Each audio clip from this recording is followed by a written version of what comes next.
नमो भगवते वासुदेवाय। माँ एक तरह से विमोहित हो गई है। यह क्या देखा है मैंने? ये कोई स्वप्न है या मेरी बुद्धि का मोह है? यह मैं क्या देख रही हूँ? मेरी मति कहीं भ्रमित तो नहीं हो गई? सवाल ये है कि यहाँ भगवान ने झूठ क्यों बोला? क्योंकि मिट्टी तो खाई है। वेदांत की दृष्टि में परमात्मा ने सत्य बोला है, झूठ नहीं बोला। वेदांत की दृष्टि में उपनिषद का निर्गुण निराकार ब्रह्म जो है वह तो भोक्ता है ही नहीं, भोक्ता तो केवल सगुण साकार है। तो इस दृष्टि से परमात्मा ने झूठ नहीं बोला। वेदांत की दृष्टि में परमात्मा ना तो भोक्ता है न भोजन है, यह तो सत्यव्रत है। प्रभु ने मिट्टी क्यों खाई, इस पर महात्माओं ने अपने अपने विचार दिए हैं। एक तो परमात्मा को ब्रिजरज का अनुभव करना था, इसीलिए खाई। दूसरे, पूतना ने जितने बालकों को मारा था वे सब प्रभु के अंदर आए थे, तो उनको भी थोड़ा ब्रिजरज का लाभ मिला।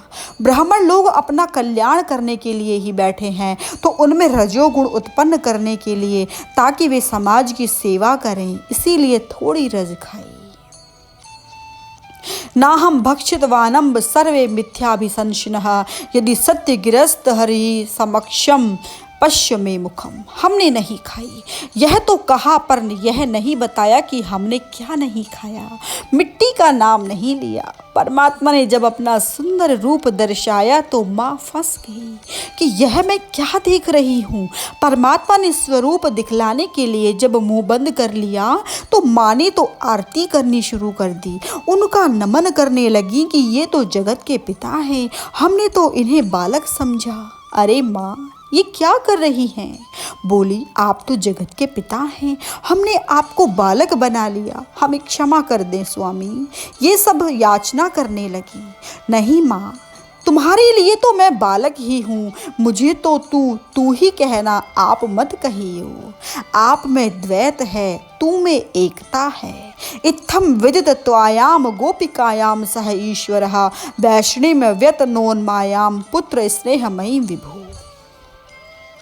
गोपी यानी यशोदा पहचान गई। विचार करने की बात यह है कि यदि भगवान अपनी माँ के ऊपर माया डालते हैं तो हम भला है ही कौन? हम कैसे बचेंगे इनसे भला? ये सामान्य माया नहीं है, ये वैष्णवी माया है। मथुरा के ऊपर जो माया डाली थी वो तो विमुख जगन मोहिनी माया है। माँ के ऊपर, अपने भक्तों के ऊपर वैष्णवी माया का प्रयोग किया, ये दूसरी प्रकार की माया है। लेकिन एक तीसरी भी माया है, वह स्वजन मोहिनी माया है। इस माया को देखकर कन्हैया स्वयं मोहित हो जाते हैं और इस माया का नाम है राधिका। राधिका को सामने देखकर हमारा कन्हैया स्वयं मोहित हो जाता है। अपने इष्ट देव की कथा सुनते सुनते परीक्षित महाराज ने एक सवाल पूछा, हे ब्राह्मण, हे गुरुदेव, ये नंद यशोदा का क्या भाग्य है कि साक्षात ब्रह्म उनके घर बालक बनकर आए। ये सारे विश्व का भरण पोषण करने वाला ब्रह्म उनका दुग्धपान करे। ये कैसा भाग्य है यशोदा का? जरा यह बताइए कि ये नंद और यशोदा हैं कौन? उनके हृदय में ये जिज्ञासा जागी कि यदि इन दोनों ने ऐसा कर लिया तो हम क्यों नहीं कर सकते।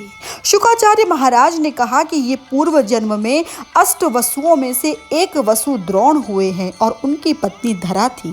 ब्रह्मा जी के कहने से धरा ने गायों की खूब सेवा की। सेवा से प्रसन्न होकर परमात्मा ने कहा कि तुमने गायों की खूब सेवा की है तो हम तुम्हारे घर गोपाल बनकर आएंगे।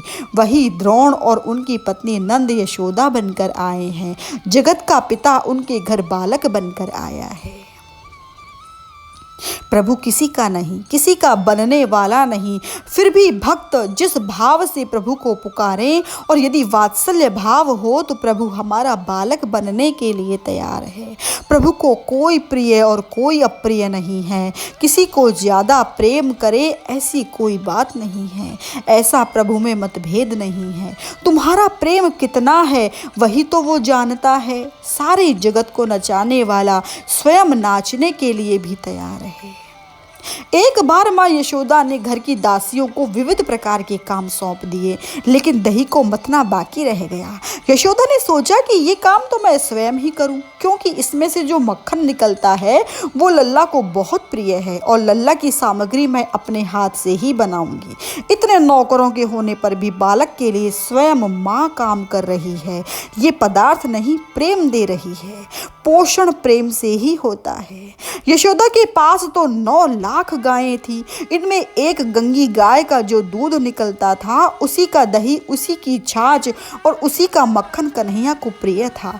माँ ने सोचा जब तक लल्ला सोया हुआ है तब तक मैं घर का काम निपटा लूं। अतः सुबह सुबह यशोदा मैया दही मथने लगी। माँ काम कर रही हैं घर का, पर उनका मन कहाँ है? वो क्या कर रही हैं? माँ बाल श्री कृष्ण की नटखट लीला को याद कर रही हैं। माँ का मन ठाकुर के चरणों में लगा हुआ है, शरीर समाज का काम कर रहा है। एक बार माँ रसोई में आई तो देखा लल्ला माखन खा रहा था। माँ ने कहा, अरे लल्ला, तू तो पकड़ा गया आज, चोरी चोरी मक्खन खा रहा है। अचानक पकड़े जाने से लाला घबरा गया और बोला, नहीं नहीं माँ, मैं मक्खन नहीं खा रहा हूँ। तूने हाथों में जो लाल रंग की मणि पहनाई है ना, ये इतनी जलती है कि मेरा हाथ भी जल रहा है। मैंने तो इसको ठंडा करने के लिए दोनों हाथ मक्खन की मटकी में रख दिए। अच्छा अच्छा, ये चतुराई है। तूने हाथ मक्खन में दिए हैं तो ये मक्खन तेरे मुंह में कैसे आ गया? तेरे होठ तो देख, वहाँ मक्खन लगा हुआ है। माँ, इसमें मेरा कोई कसूर नहीं। जब मेरे हाथ मटकी में थे तो 2-3 मक्खी उड़ती उड़ती मेरे मुंह पर आ गई, तो उनको उड़ाने के लिए जब हाथ लगाया ना तो मुंह पर भी लग गया। एक एक लीला माँ याद कर रही हैं। ये स्मरण शक्ति है। दधि मंथन करते करते माँ गा रही हैं, प्रभु का स्वरूप और उनकी लीला याद कर रही हैं। माँ दधि मंथन कर रही हैं तो वेणी में से फूल धीरे धीरे गिर रहे हैं। कान में जो कुंडल हैं उनमें छोटे छोटे नूपुर हैं। इनमें से आवाज़ आ रही है क्योंकि माँ का सिर हिल रहा है। हाथ में कंगन है, इनमें से आवाज़ आ रही है। माँ थोड़ी हष्ट पुष्ट है। बड़ा सुंदर दृश्य है सवेरे के समय का। इधर लाला जाग गया और सोते सोते पलंग के चारों तरफ देखा तो उसे आज माँ नहीं दिखाई दी। लाला खड़ा हो गया, आंख को साफ किया, पलंग से नीचे पैर लटकाए। वैसे तो माँ रोज आती हैं, मेरा मुंह साफ करती हैं, मुझे स्नान करवाती हैं। सोचने लगा आज कहाँ गई? मुझे तो भूख लगी है, अभी तक तो दूध भी नहीं पिया। लाला बाहर आया आंगन में। लाला ने देखा कि माँ काम कर रही हैं और ये तो मथनी कर रही हैं। उसने आते ही मथनी को पकड़ लिया। किस भाव से पकड़ा? भूख लगी है, दूध पीना है। मथानी ही पकड़ ली तो मंथन बंद हो गया। माँ ने लाला को देखा और कहा, क्यों लाला, मुझे सुबह सुबह काम करने दे, ये मथानी क्यों रोक दी? आंखों से लाला ने कहा, माँ मुझे भूख लगी है, तुम मुझे दूध पिलाओ। ऐसा दर्शाया जैसे कह रहे हो, माँ ये तो मथानी है और तुझे मथानी करने की क्या ज़रूरत है भला? शास्त्र का मंथन तो पंडित लोग करते हैं और इनका सार तो मैं ही हूँ। अब तुझे तो मैं मिल गया, फिर तुझे मंथन करने की क्या आवश्यकता है? छोड़ दे इसको, मुझे दूध पिला, बस यही काम है अब तेरा। लाल को उठा, अपनी गोद में बिठा लिया, सारा काम वहीं छोड़ दिया। भगवान भी हमारी माँ है। एक बार उनको पकड़ लो और कहो कि मैं भूखा हूँ, मुझे खिलाओ ना, तो प्रभु अपना काम छोड़कर भक्त के लिए आएगा। लेकिन प्रेम होना चाहिए। लाला की तरह बालक बन जाओ प्रभु के सामने। माँ ने लाला को गोद में उठाया और दुग्धपान कराना शुरू कर दिया। लेकिन हुआ ये कि जिस गंगी गाय का दूध लाल पीता था, वह माँ ने चूल्हे के ऊपर गर्म करने के लिए रखा था। वो पूरा उबल गया। दूध को यह विचार आया कि हमें तो पिएगा नहीं, ये तो माँ का दूध पी रहा है, हमारी तो कोई कीमत ही नहीं। चलो हम आत्मघात कर लें। दूध उबलकर अग्नि में प्रवेश करने लगा। ये दृश्य माँ ने देखा तो अतृप्त लाला को उठाकर नीचे छोड़ दिया और माँ रसोई घर में चली गई उस दूध को बचाने के लिए। एक बात तो निश्चित है कि पहले अलौकिक कार्य पूरा करो और उसके बाद लौकिक कार्य करने जाओ। ठाकुर का काम करने के बाद संसार का काम करो। यदि संसार का काम पहले करने जाओगे और प्रभु के काम को पीछे छोड़ दोगे तो परमात्मा तुम्हारा काम और बिगाड़ देगा। ये कोई दंड नहीं है, पर सही मार्गदर्शन करने के लिए कभी कभी प्रभु ऐसा करते हैं। कुछ लोग इस प्रकार के नियम बना लेते हैं कि इतनी माला जब तक ना हो जाए, प्रभु की इतनी सेवा जब तक ना हो जाए, तब तक मैं कोई कार्य ना करूं। ऐसे भी नियम अपने जीवन में मत लाओ। हाथ में हथकड़ी लग जाए ऐसा भी मत करो। सुबह की सेवा में कोई विघ्न ना आए, ये ध्यान रखना चाहिए। परिवार वालों को भी कह देना चाहिए कि जब तक हम पूजा करें तब तक बीच में विक्षेप नहीं हो। सुबह प्रभु को जगाओ, उनको स्नान कराओ, सुंदर वस्त्र पहनाओ, श्रृंगार करो, बांसुरी दो, इत्र लगाओ। ये सब सेवा है। सेवा करते हुए मन इतना तन्मय हो जाए कि कोई लौकिक विचार मन में ना आए। अपने हाथ से बनाकर भोग लगाओ। जिस प्रकार ठाकुर का श्रृंगार करो और उनको बांसुरी न दो तो वो श्रृंगार अधूरा रह जाता है। उसी प्रकार से जब तक ठाकुर के भोग में मक्खन और तुलसी दल ना आए तब तक ये भोग अधूरा है। भोग लगाओ। हमें भोजन करने में आधा घंटा लगता है तो लाला को भी आधा घंटा ही लगेगा। आधा घंटा यदि ना बैठ सको तो जब तक 5 श्री कृष्णम शरणम ममः की माला पूरी ना हो तब तक बैठे रहो। बालक को तो अधिक समय लगता है भोजन करने में। हम लोग सोच समझकर भोजन कर लेते हैं कि ये चीज़ खानी है और ये नहीं खानी है, और नासमझ बच्चे को तो पता नहीं उनको कितना खाना है कितना नहीं खाना। तो कुछ चीज़ उनको साथ में खेलते खेलते खिलाओ। नहीं खाए तो ज़बरदस्ती खिलाओ। बेटा कहो उनको, बेटा बना लो, बालक बना लो। भोजन कराने के बाद उनको आराम भी कराओ। भोजन करने के बाद बच्चे को नींद आ जाती है तो उन्हें सुला दो। रात को तो बच्चे को छोटी सी कहानी भी सुनानी चाहिए। सर्दी के मौसम में गर्म कपड़ा भी होना चाहिए और गर्मी में पंखा भी होना चाहिए। भाव है तो देव है, भाव नहीं तो देव नहीं। तो माँ लौकिक कार्य करने के लिए चली गई। गंगा गाय के दूध को चूल्हे से उतारा और इधर तो लाला अतृप्त था। मैं भोगता नहीं हूँ, मैं खाने वाला नहीं। वेद का, उपनिषद का निर्गुण निराकार ब्रह्म तो भोगता नहीं है, लेकिन ये तो सगुण साकार बनकर आए हैं। उनको तो भूख भी लगती है, लोभ जगेगा, मुझे भी और पीना है। कामना जागी दूध पीने की, कामना जागी तो लोभ पैदा हुआ। माँ छोड़कर चली गई तो क्रोध आया। प्रभु के होठ फड़फड़ करने लगे कि माँ मुझे छोड़कर क्यों चली गई। तो क्रोध भी आया और क्रोध का परिणाम ये हुआ कि आंगन में से एक पत्थर उठाया और उस मटकी पर दे मारा जिसमें माँ दही मथ रही थी, और सारे आंगन में छाछ ही छाछ हो गई। उसके ऊपर कई जगह पर मक्खन तैर रहा था। प्रभु को क्रोध आया है, पर यह आधा चक्कर है, क्योंकि काम, क्रोध, लोभ और भय भी होना चाहिए। साथ साथ में भय भी होता है। तो माँ जब छड़ी लेकर पीछे दौड़ेंगी तो भय भी हुआ। ये तो सगुण साकार में ही आता है। इसको कहते हैं हम लीला। जब मटकी तोड़ी तो छीकों में से मक्खन लेकर एक ऊखल पर जाकर उन्होंने सिंहासन बनाया। वहां जाकर लल्ला बैठ गए और जब मक्खन खा रहे थे तो बच्चों ने देखा कि ये मौका है खाने का। तो 2-3 कुत्ते आए, 1-2 बंदर आए, कुछ कौए उड़ते उड़ते इनके पास आ गए और ये बादशाह तो उनको खिला रहे थे। माँ ने सोचा कि ये आवाज़ कहाँ से आ रही थी। माँ जब रसोई घर से बाहर आई तो देखा कि लाला ये प्रसादी भक्तों को खिला रहे थे। सारे आंगन में छाछ ही छाछ देखकर माँ को गुस्सा आ गया कि ये तो लाला का काम है। माँ ने चारों ओर घर में देखा और जब लाला को ऊखल पर बैठे देखा तो हाथ में छड़ी ली और दौड़ी लाला के पीछे। लाला ने देखा कि आज तो पिटाई होगी तो उसने दौड़ना शुरू कर दिया। माँ इनके पीछे छड़ी लेकर दौड़ी। लाला आगे आगे और माँ पीछे पीछे। आंगन में से घर में और घर से आंगन में दौड़ भागे। 4-5 बार घुमाया माँ को। लाला तो छोटा है, दौड़ सकता है, लेकिन माँ तो अधिक दौड़ नहीं सकती। पसीना पसीना हो गई, सांस चढ़ गई। गोपियां बार बार शिकायत करती थीं कि तू चोर है। मैं विश्वास नहीं करती थी, पर आज तो मैंने देखा है तूने नुकसान किया, तूने चोरी की। आज तेरी पिटाई करूंगी। इधर सारी गोपियां आ गई कि नंदलाले में क्या हो रहा है। सब गोपियां हंसने लगी। दौड़ते दौड़ते माँ तो थक गई और एक जगह पर बैठकर अपने भाग्य को गाली देने लगी। मेरे घर में ऐसा लाला आया, नुकसान करने वाला चोर। इससे बेहतर तो वह पत्थर ही होता, मैं पूछती तो सही। जब माँ की आंख से टप टप आंसू गिरने लगे तो लाला को अच्छा नहीं लगा कि माँ तो रो रही है।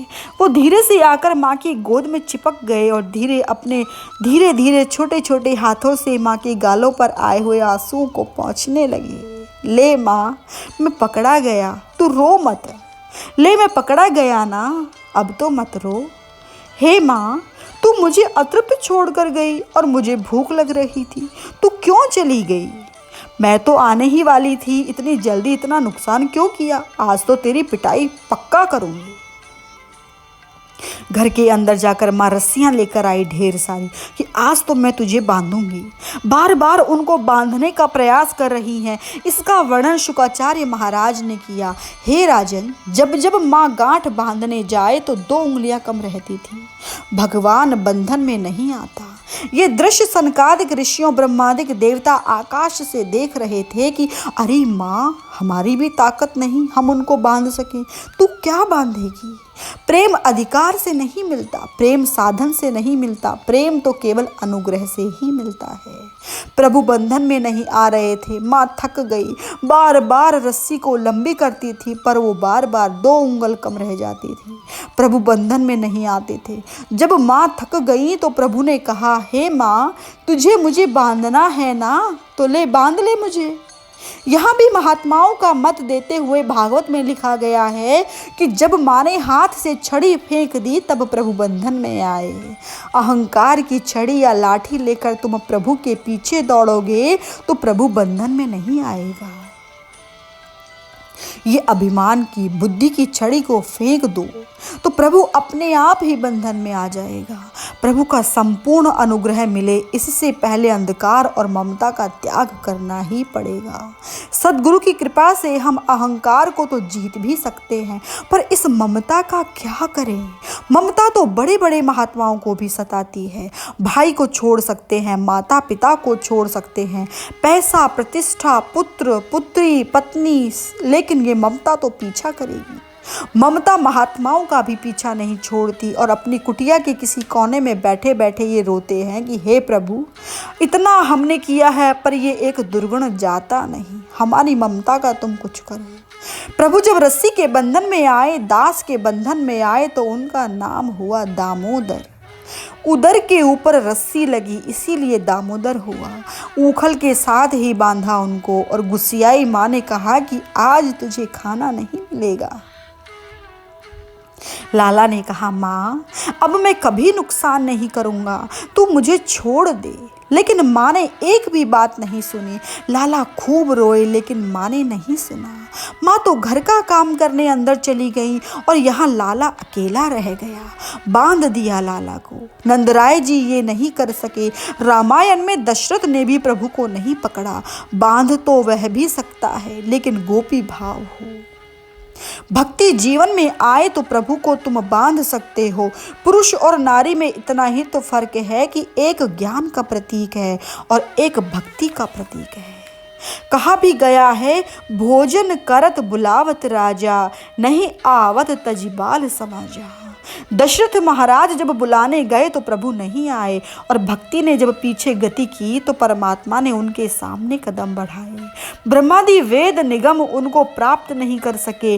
माँ ने उनको उठाकर अपने हृदय से लगा लिया। प्रभु के मन में विचार आया कि मैं तो बंधन में आ गया हूँ। जो लोग पता नहीं कब से बंधन में हैं, उनका मैं छुटकारा कर दूँ। परमात्मा ने इतना जोर लगाया कि ऊखल टूट पड़ा। परमात्मा अपने घुटनों के बल पर इन दो यमलार्जुन के बीच में से निकले। उनको मुक्ति देने का विचार उनके परमात्मा के दिमाग में आया। बाल स्वरूप प्रभु तो निकल गए पर ऊखल तो लंबा था। तो परमात्मा ने जब रस्सी के सहारे से उनको खींचा तो दोनों वृक्ष धराशायी हो गए। इनमें से दो पुरुष प्रकट हुए। ये दो पुरुष कौन हैं? नल कुबेर और मणिग्रीव। ये कुबेर की संतान थे। एक बार मंदाकिनी में अप्सराओं के साथ स्नान कर रहे थे, तभी वहां नारद जी हरिनाम संकीर्तन करते हुए आ गए। तो उन्हें आता हुआ देखकर अप्सराओं ने तो शर्म के कारण वस्त्र पहन लिए, लेकिन इन दोनों ने नहीं पहने। इन्होंने शराब पी हुई थी तो विवेक चला गया था। नारियों के साथ के कारण उन्होंने महात्माओं का अपमान किया, वस्त्र नहीं पहने। नारद जी ने यह देखकर क्रोध में कहा, तुम्हारी बुद्धि जड़ हो गई है। जाओ, तुम जड़ योनि को प्राप्त करो, तुम वृक्ष बनोगे। वृक्ष भी एक योनि है, यह भोग योनि है। दुर्जन तुम्हारी प्रशंसा करता है तो इसके पीछे कुछ न कुछ भाव छुपा हुआ है। प्रशंसा से बेहतर है कि कोई सज्जन तुम्हें 2-3 गाली दे ले। यदि साधु संत तुम्हें गाली दें तो कल्याण ही कल्याण होने वाला है। निंदा स्तुति से बचिए। नारद ने क्यों शाप दिया, क्यों विवेक चला गया? पहला कारण है शराब। शराब पीने से विवेक चला गया। और दूसरे, ये रुद्र का अनुचर है तो इनका अभिमान है। बाप के पैसे का नशा है, कुबेर का पुत्र है, इसी कारण से उन्होंने अपमान किया। पर स्त्री की संगति कर रहे थे, ये तो बड़ा भारी नशा है। बोतल का नशा तो फिर भी 1-2 घंटे में उतर जाता है, लेकिन नारी का नशा तो बहुत भयंकर है, उतरता ही नहीं है। भगवान ने इन दोनों को मुक्त करवा दिया। इसका कारण है, एक तो इनका नाम है यमलार्जुन। इनमें शब्द आया है अर्जुन, और अर्जुन प्रभु को प्रिय है। ये नर हैं, वो नारायण हैं। दूसरे, भगवान शिव के सेवक हैं, इसी कारण से उनको मुक्ति करवा दी। तो नारद जी ने ये शाप नहीं दिया, बल्कि ये तो आशीर्वाद हो गया, क्योंकि उन्होंने कहा था कि तुम जड़ योनि को प्राप्त करोगे, लेकिन तुम्हें स्वयं भगवान श्री कृष्ण अपने हाथ से ही मुक्त करेंगे। तो नारद जी के वचन तो सत्य करने के लिए प्रभु ने उनको मुक्त कर दिया। ये यमलार्जुन भगवान श्री कृष्ण तक पहुंचने में जीवों की सहायता करते थे। कोई नया व्यक्ति गोकुल में आकर पूछता कि ये नंदलालय कहाँ है, तो बताने वाले यही कहते कि ये 2 वृक्ष यमलार्जुन हैं, वही नंदालय है, वहां जाओ। भगवान तक पहुंचने में ये कारण बनते थे। परमात्मा ने सोचा कि कम से कम ये माध्यम तो बने, तो उनको मुक्त ही करवा दें। मणिग्रीव और नल कुबेर। मणिग्रीव यानी जिसके गले में मणि है, वो अपने धन का प्रदर्शन कर रहा है। दूसरा है नल कुबेर। महाभारत के युद्ध से पहले ही ये नल दमयंती की कथा लिखी गई है। ये बहुत पुरानी कथा है। नल राजा बहुत सुंदर था, जिसके सामने कुबेर भी कुबड़ा लगता था। स्वरूप सुंदर है। प्रभु नीचे बैठे हुए हैं और दोनों ने प्रार्थना की। जीव ये कबूल कर रहा है कि महाराज, हमारी इंद्रियां अन्यत्र भटकने लगी हैं, तो हमारी ये दशा हुई। इंद्रियों को कहाँ होना चाहिए? वाणी गुणानुकथने श्रवणो कथायाम हस्तौ च कर्मसु मनस्तवः पादयोर्न। महाराज, हमारी वाणी और बात कर रही थी तो ये विफल हुई। अब हम पर कृपा करें कि हमारी वाणी सदा तुम्हारा ही गुणगान, तुम्हारा ही संकीर्तन करें। हे महाराज, हमने इन कानों से समाज की बहुत सी बातें सुनी। अब कृपा करो कि आपकी ही कथा हम सुनते रहें। ये हाथ सदा आपके चरणों की ही सेवा करें, ऐसी कृपा करें। हमारा कर्म, हमारा मन आपके चरणों में ही लगा रहे महाराज। हमारे मन में कोई दूसरा विचार ना आए, केवल आपकी ही स्मृति बनी रहे। हे प्रभु, वेद के पास यही मांग ऋषि कर रहा है कि असत में से सत्य की ओर ले जा, अंधकार में से प्रकाश की ओर ले जा, मृत्यु की ओर से हटाकर महाराज हमें परम अमरता प्रदान करो। हमारे मन में कोई विकार ना आए। असतो मा सद्गमय, मृत्योर्मा मृतम गमय। आपकी ही स्मृति बनी रहे। हमारे मन में यही भाव आए महाराज कि हमारा मस्तिष्क आपके चरणों में नमन करता रहे, ये आंखें सदैव आपके दर्शन करती रहे। जब मनुष्य को पवित्र शरीर मिलता था तब ये बात समझ में नहीं आई, और जब जड़ पदार्थ में आई वृक्ष की योनि मिली तब ये बात समझ में आई। फिर भी नारद जी के शाप के कारण उन्हें श्री कृष्ण द्वारा मुक्ति प्राप्त हुई, तो ये शाप ना होकर आशीर्वाद हो गया। जीव को प्रशंसा से बचना चाहिए। जो आज तुम्हारी प्रशंसा कर रहा है वो कल तुम्हें गाली भी देगा, और जो गाली दे रहा है तो थोड़ी प्रतीक्षा करो, एक ना एक दिन वो अवश्य ही तुम्हारी प्रशंसा करेगा। लेकिन तुम्हारा मित्र है वो एक दिन तुम्हारा दुश्मन बन सकता है, लेकिन जो मित्र नहीं है वो दुश्मन नहीं बनेगा। असंगत हो जाओ। समाज तुम्हारे साथ तब तक ही है जब तक कि तुम्हें कुछ मिल रहा है। ये नाता उन्होंने तुमसे नहीं जोड़ा है। यदि व्यक्ति की कोई कीमत ही नहीं तो नाता जोड़ने की क्या आवश्यकता है। एक करोड़पति साहब थे, उन्होंने डोंगरे महाराज की खूब सेवा की, तो महाराज को विचार आया कि देखे तो सही, ये पीछे पीछे तो लगा हुआ है, कुछ चाहता है। तो उसको बुलाकर कहा, देखो भाई, मुझे अभी तक भगवान की प्राप्ति नहीं हुई है, मुझे उनका अभी तक दर्शन भी नहीं हुआ है, मुझे कुछ अनुभव नहीं हुआ है। ये सुनकर उसने एकदम से साथ छोड़ दिया। तो प्रतीक्षा कर रहे थे, परीक्षा कर रहे थे महाराज जी कि ये मेरे पीछे है, जो कुछ मैं कर रहा हूँ इसके पीछे है। नाता तोड़ दिया उसने। परीक्षा करते हैं साधु महाराज भी। श्रद्धा तुम्हारी डोल रही है कि नहीं, ये तय करने के लिए एक तरीका कभी कभी महात्मा भी अपनाते हैं। यमलार्जुन ने प्रभु की स्तुति करके यहाँ से विदाई ले ली और ये आवाज पूरी ब्रजभूमि में आई। गोप गोपियां दौड़कर आईं। क्या हुआ, क्या हुआ? नंदराय जी दौड़कर आए। अरे बेटा, तू तो बंधा हुआ ही है, वृक्ष तो टूटकर नीचे गिर गए, तुझे चोट तो नहीं आई? किसने बांधा तुझे बेटा? नंदराय जी ने रस्सी खोलकर बेटे को हृदय से लगाया और उसी समय यशोदा मैया आईं। क्या हुआ? लाल को नंदराय जी की गोद में रखा। यहाँ दोनों वृक्ष पड़े हुए हैं। माँ तो भाव विभोर हो गई कि मेरे लल्ला को तो कुछ नहीं हुआ। नंदराय ने पूछा, लाला किसने बांधा तुझे? माँ ने बांधा। ए यशोदा, मेरे लाला को कभी बांधना मत। यशोदा बोली, इन्होंने नुकसान किया है घर में, देखो तो सही। नहीं, कुछ भी हो, तुम इसको डांटना नहीं और ना ही बांधना, ये मेरा आदेश है। जब पिताजी इतना पक्ष ले रहे थे और माँ को डांट रहे थे तो लाला ने भी जीभ निकाली और माँ को चिढ़ाया।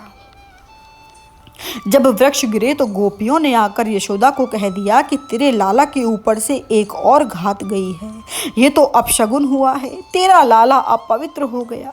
तो उसे गौशाला में ले जाकर गोबर का लेपन किया और गौमूत्र छिड़का, गाय की पूंछ ऊपर मारी और फिर यमुना से जल लाकर स्नान करवाया। जब गोपियां स्नान करवा रही थीं तो काका ने ये कहा कि नंदराय जी, जब से ये लाला यहाँ गोकुल में आया है तब से अपशगुन बहुत हो रहे हैं, राक्षस यहाँ उपद्रव मचा रहे हैं। हमें इस भूमि पर नहीं रहना चाहिए, इस धरती को छोड़कर हम कहीं अन्यत्र चले जाएं। नंदराय जी ने पूछा कि आप बताइए, हम कहाँ जाएं? यहाँ से थोड़ा आगे वृंदावन है, वहाँ गिरिराज विराजमान है, पवित्र यमुना बह रही है, सुंदर वन है, हम वहाँ जाए। नंदराय जी ने कह दिया कि हम सवेरे यहाँ से जा रहे हैं, सभी लोग तैयारी कर लो। देखिए कि सदियों से इस गांव में बसने वाले लोग एक बालक की वजह से पूरा घर बार छोड़कर अन्यत्र जा रहे हैं। सब लोग अपनी अपनी तैयारी कर रहे थे। उसी समय एक बाई अपने फल बेचने के लिए आई। ये बाई सुखिया जब आती थी तो चाहे गोकुल में कोई ले या ना ले, पर नंदालय में वह अवश्य आती थी, परिक्रमा करती हुई, श्री कृष्ण शरणम। अब वो ये सब कहती और फल लो बोलना तो भूल जाती और कृष्ण ले लो, कृष्ण ले लो, कृष्ण ले लो कहने लगती। परमात्मा को बेच दिया उसने। भक्तों ने पूछा कि भगवान को बेच दिया, किस दाम में, कितना दिया? यदि बेचने वाला हो तो लेने वाला भी मिल जाता है। मायरी मैंने लीन्हो गोविंद मोल, दही के दाम में भगवान को बेच दिया उन्होंने। कान्हा ने सुना, अरे सुखिया इधर आओ। क्यों नंदलाल, तुम फल लोगे? हाँ, तू क्या लाई है बता तो सही। तो पूरा टोकरा ही भगवान श्री कृष्ण के चरणों में समर्पित कर दिया, ढेर सारे फल दे दिए उनको। यशोदा मैया आई और कहा, लल्ला हम मुफ्त में नहीं लेते, सुखिया को कुछ दे दो इसके बदले में। लाला घर के अंदर गया और कुछ दान दक्षिणा गेहूं आदि लेकर आया। अपने हाथों में जितना भी आया उतना लेकर आया। शुक्राचार्य महाराज ने परीक्षित को कहा कि ठाकुर जी जब घर में से बाहर आए सुखिया को कुछ देने के लिए, तो उनकी उंगलियों में से धान निकल रहा था। ये धान सुखिया के टोकरे में डाल दिया, सुखिया को मिल गया। पर जब सुखिया ने घर आकर अपना टोकरा देखा तो उसमें धान नहीं बल्कि हीरे मोती आदि थे। सुखिया सब संसार है, खावे और सोवे, सुखिया दास कबीर है, जागे और रोवे। इस संसार में सुखिया कौन है? सुखिया यानी कर्म करने वाले व्यक्ति, जो मेहनत करते हैं, मजदूरी करते हैं और जो फल आए उसे भगवान के चरणों में समर्पित करते हैं, यही तो सुखिया है। प्रभु तो मुफ्त में कुछ लेते नहीं, वो तो ब्याज सहित दे देंगे। श्री कृष्णम शरणम मम।